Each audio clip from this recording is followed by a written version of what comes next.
Now, one subject we get a lot of questions on, both on our website and on our radio show Homefront, is all about fertilizer. So, Julie, take us through a little fertilizer clinic here. First of all, when is the best time to fertilize your lawn?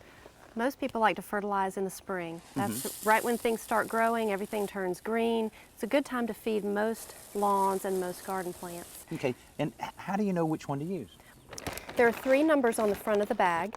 The first number represents nitrogen. That's the nutrient that makes things green. It makes the grass blades come up thick and strong.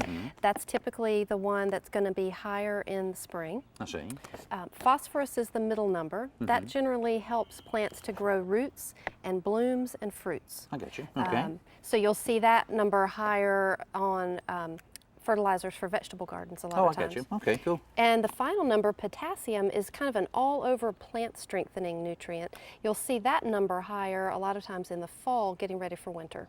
Most of the time, a balanced fertilizer with the 3 numbers the same, like these and these both have the same ratio of all 3 nutrients. That's called a balanced fertilizer, and that's usually good for your shrubs and trees, your flowers. If you're concerned about the phosphorus runoff and about pollution in the groundwater, you can choose one like this one that doesn't have any phosphorus in it. It just has nitrogen and potassium, so it's a little safer for the environment.